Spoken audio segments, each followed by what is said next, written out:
is, I said. If she is in Germany, I cannot help you.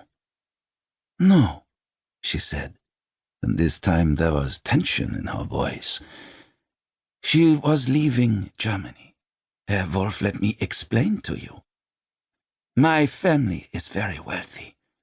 After the fall, our assets were seized, but my father still had friends, some even amongst the party, and he was able to transfer much of our capital to London. I myself and my mother were both allowed to leave the country legally, and my uncles continue the family's continental operations in Paris. Only my sister remained behind. She is young, younger than me. At first she was beguiled by their ideology. She had joined the Free Socialist Youth before the fall.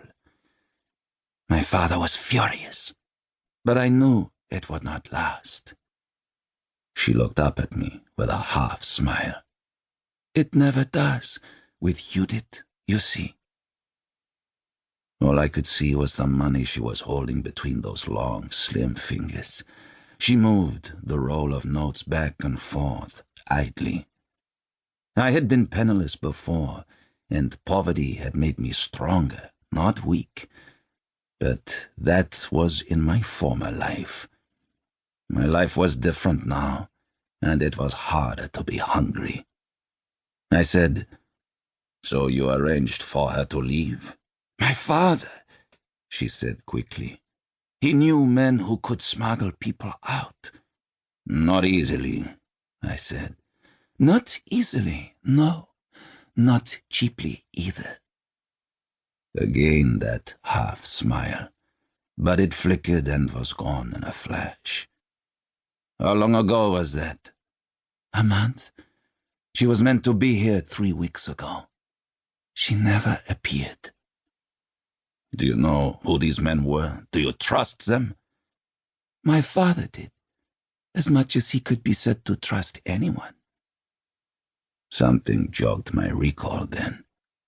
"Your father is Julius Rubinstein, the banker?" "Yes." I remembered his likeness in the Daily Mail. One of the Jewish gangsters who grew rich and fat on the blood of the working man in Germany before the fall. His like always survived.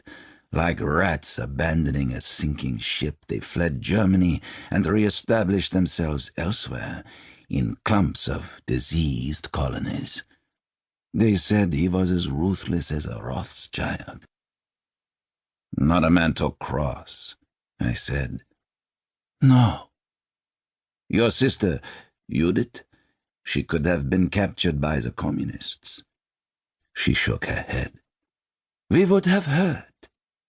"You think she was brought to London?" "I don't know. I need to find her. I must find her, Herr Wolf."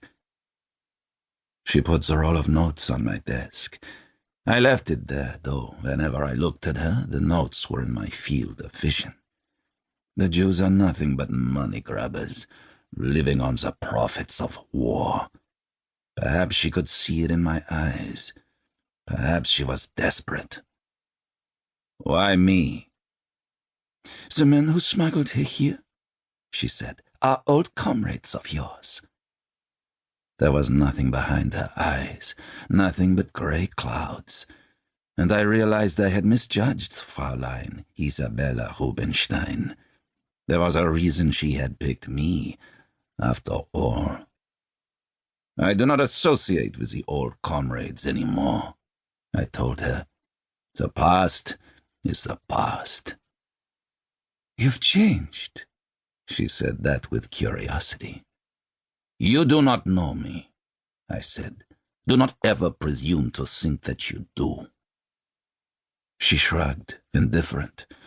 She reached into her purse and brought out a silver cigarette case and a gold lighter. She opened the case with dexterous fingers and extracted a cigarette and put it between her lips. She offered me the open case. I shook my head. "I do not smoke," I said. "Do you mind if I do?" I did.